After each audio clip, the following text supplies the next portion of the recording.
Hi everyone, Mature Simmer here, so welcome back. Early spring here, and we've got oats that are ready to go.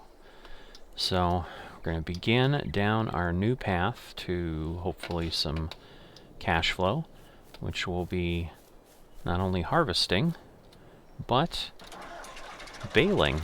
But we'll have to buy some baling equipment to do that. But first order of business is harvesting. Alright, so I am finally able to move. I am fully engaging the accelerator in my happy harvester here.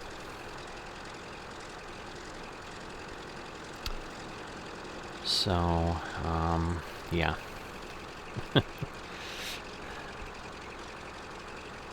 Just a fun thing. This is, definitely one of the more challenging things that we need to do on the farm here because of just the speed and the challenge of what it takes to get things done. So, good news is if I get stuff falling off the field here, which I certainly will. Wow, that's spewing out. That is the straw swath, as it says. Wow. This may become more of a chore than I thought, because with the baling, you know, typically you like to have a row. That is not what we've got. So, wow.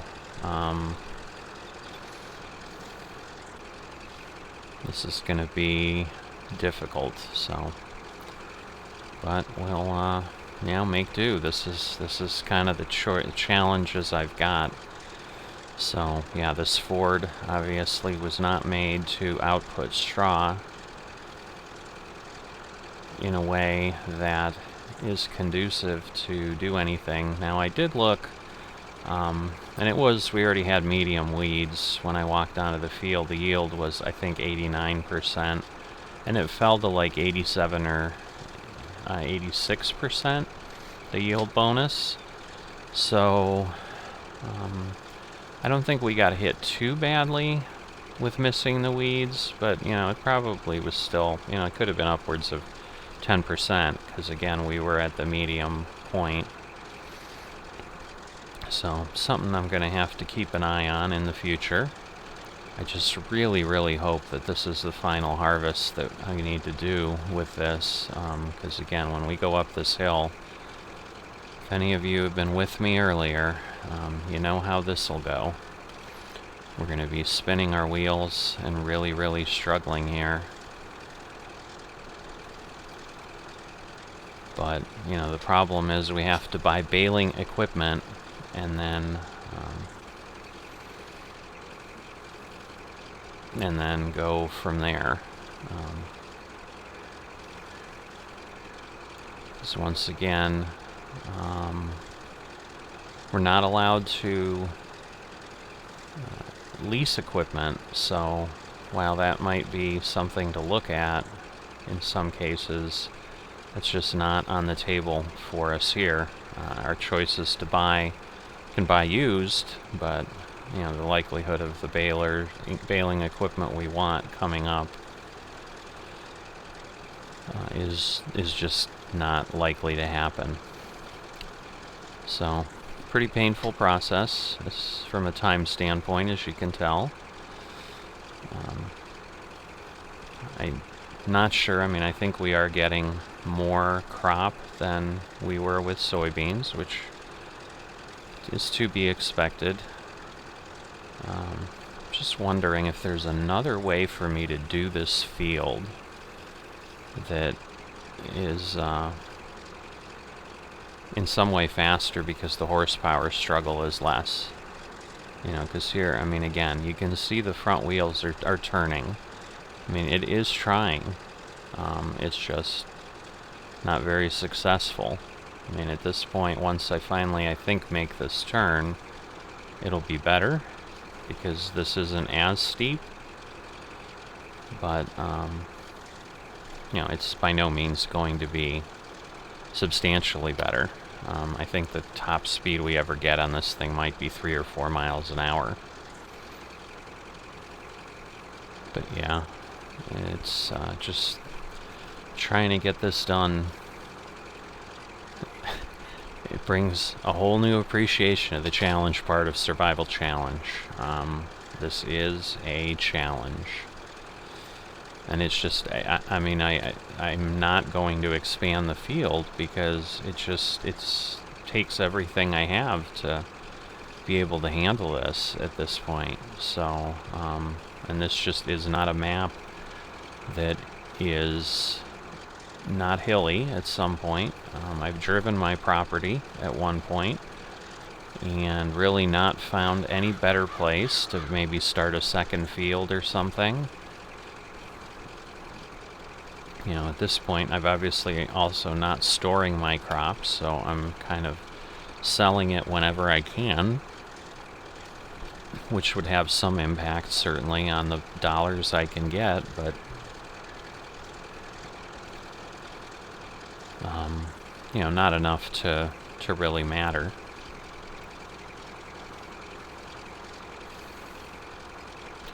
Just want to make sure that there isn't some sort of straw setting that I've missed, but there's not when I looked at the help menu quickly. So it's just the way this harvester is made. This is what it does. So the problem is, I think what that's going to turn into is I'm going to have to cover every inch of this field with the baler. Oh boy, I missed a bit there. I wasn't going sharp enough, so let me change that so that I get, you know, these last stalks. Every bit is important.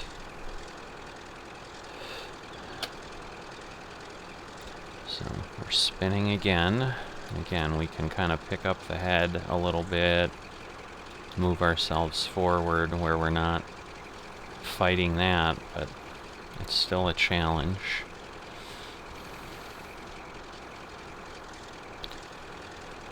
So, and again, as I've said, I mean, if there's always a possibility I'm missing some kind of equipment, that there's some great tool out there that I can, another harvester that I can trade out. And I found some, like I said, that's why we're trying to make a change, but making a change just for the sake of, you know, no benefit isn't going to help. So I think what I really need now is a horsepower increase. Even if I have less working with, it can't be as bad as what I'm experiencing here, because we're going extremely slow, usually 1 or 2 miles per hour, and you know, it's just a challenge to make any kind of progress. So, you know, I'm thinking at best maybe what I do is I cut across, because at least, you know, this is like we're moving here, and it's all a relative term. Because moving in this harvester is this 2 miles an hour is kind of what we've come to expect is what we're truly capable of. And we'll see here when we go around the turn, because, you know, now we'll be going downhill, so we'll have gravity working with us too. But even with that, I'm pretty sure, I just want to get a better view here of where I'm at, you know, but even here, going downhill at this point now, 2 miles an hour. So, just not sure if there's something, I mean, the working speed on this says it's, I think, 6 miles an hour, but I've never achieved that. And I would think, going downhill, that would change. The only thing I can think of, I've got one idea. Let me try something. So what I tried to do was raise the, what it called the loader arm, which does raise the harvester head a bit. You know, we're still cutting but there's really not a benefit that I can see of doing that. Obviously, what I was hoping for was the speed benefit, and I'm certainly not getting that. So, yeah. So yeah, I think it's, like it or not, it's better in the cab with this harvester to be able to see. It's just really challenging from the overhead. But you can see, you know, I can move this up and down, but other than just a visual, it doesn't really affect the speed or the capability at all that I can see. And I think, I guess I can go a little higher, but there's just not any benefit to it other than you just being able to do it. So it's, you know, animation improvement at best, and that's it.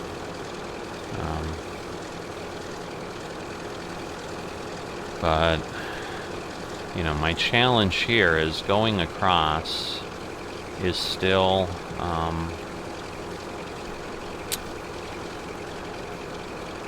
still a problem from a climbing standpoint. What I may do is cut straight across and see if it changes, but I don't think it will. So instead of following that loop around, I'm just going to continue straight here, and then I'll kind of clean that loop up later. Doesn't really matter the order that I harvest in.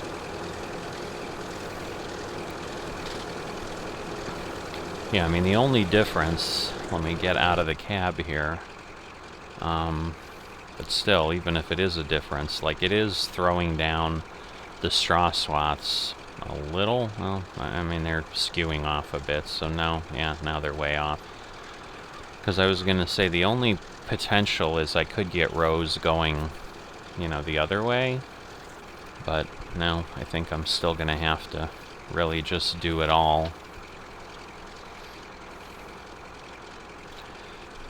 And yeah, I'm not really sure that I am getting any kind of a difference in yield over the soybeans. I mean, it's pretty slow, but that just could be the speed. I don't recall how many soybeans we got off the field before. And I kind of wait till I turn around, but one of the things I want to peek at is what's the price for oats at this point. Because I know it was similar to soybeans to some degree, and so the hope is, you know, if I can get a higher yield, but get within a few $100s of the soybean cost, that would be great. Or the price, not the cost.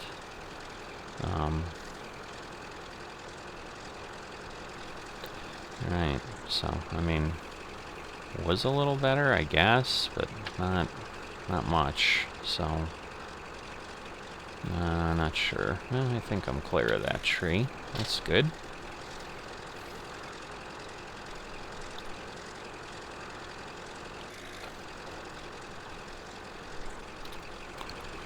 So yeah, if I'm not harvesting, I mean, I can at least move along at, you know, 5 or 6 miles an hour in that case, but in theory, I guess up to 13, but in this terrain, I don't know that I've seen that, but, you know, the benefit is, yeah, like here, at least we're going 4.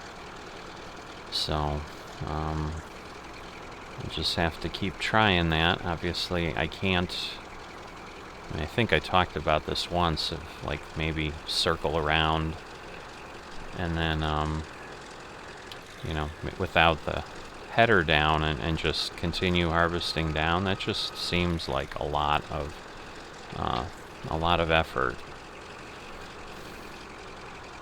for probably very little benefit, because let's see what happens here. Now, see, I'm immediately down to 3. Well, I went back up to 4. Because at least at this point we are getting a bit. But yeah, this literally covers the field instead of giving me a pretty straight swath of straw. So it's kind of disappointing in how that is panning out. I just think in general it doesn't reverse very well. Alright, I think that gets me aligned. Some of the angles with the trees and the view is hard. But we're over 50% full. And, you know, we haven't gone incredibly far. So I'm optimistic with that. But I'm going to go ahead and finish this up. I think I've kind of given you what I can here. And you know what I'm about. You've certainly seen me. This is now the third harvest I'm doing. So you certainly know what's involved. It's a lot of pain and agony. I'll see you at the end. And I'll give you an update. And then next time we'll figure out what we're doing with the baling. So I'll see you in a bit.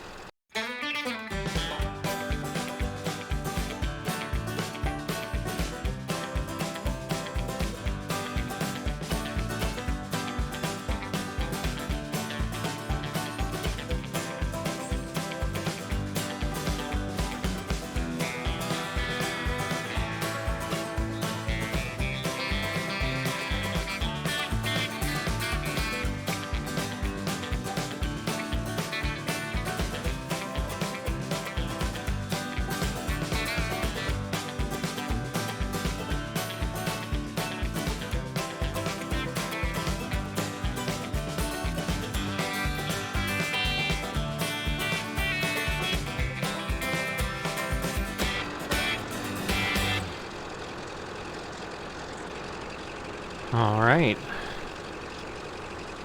Work is done.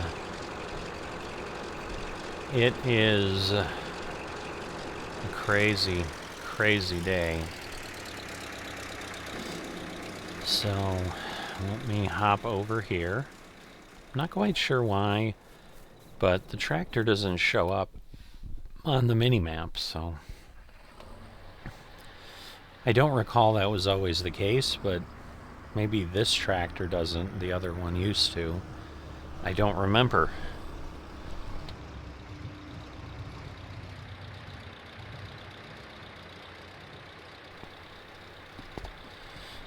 Alright, so 700 liters. The price has risen to a little over $1,000 per 1,000 liters, so we might get ourselves above 47,000 in total. So, if I recall, looking at the store, I think we're going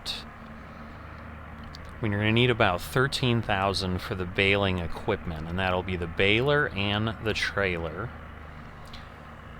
And the harvester that I found that I'm going to try to utilize, between the harvester and the header, is 47,500. So we basically are almost there now, but obviously we have all this stuff on the field. I don't just want to throw it away and give up on the harvester.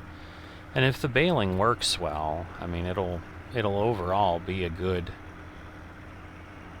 thing to do periodically, because it's just, you know, I mean, if I can harvest at a normal speed and then potentially bale at a normal speed, it won't be too bad. I mean, it'll be a good way to make extra, you know, more money off the field and not have to deal with that. Because the other thing was, I don't think it took as many months for oats to grow as it did for the soybeans, so I think we potentially get a crop a lot faster as well.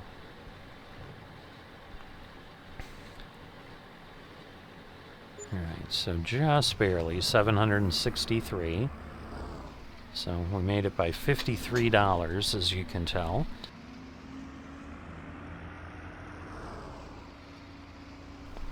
I had a little bit of issue as I was working, that I had to take a break in the middle of the day. Time went by, so it really didn't take me quite this long.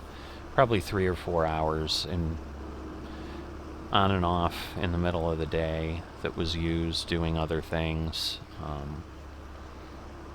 Just dealing with stuff around in life, things that came up where I'd forgotten to stop the game. So, not an intentional problem. I'm usually pretty good at avoiding that, but and at that point I had gone far enough that I was like, well, I'm not gonna restart and do the harvest to have the time, because I felt I could still get done within the time frame, and clearly I did. But the harvester I found is it's a Kloss. I think it's a Dominator 106. But the difference is, compared to, I think, the 60 or 70 horsepower that this has, it's 205, so it's basically 3 times the horsepower. So I would imagine it's going to be a lot better than this. So, and the other piece is I'm going to be able to sell this for something, so it's not as if it's going to be worthless. And we're making money on our strawberries in between. So I think between the months it'll take for the next crop, obviously, because my concern is I don't know that I'm going to make 13,500 in bales, so I may buy the baling equipment and then not be able to make it up in selling the bales. In fact, I would be surprised to some degree if I did, but who knows. But that's for tomorrow, so I'm going to worry about that, and we'll jump into that next episode. I'll see you next time.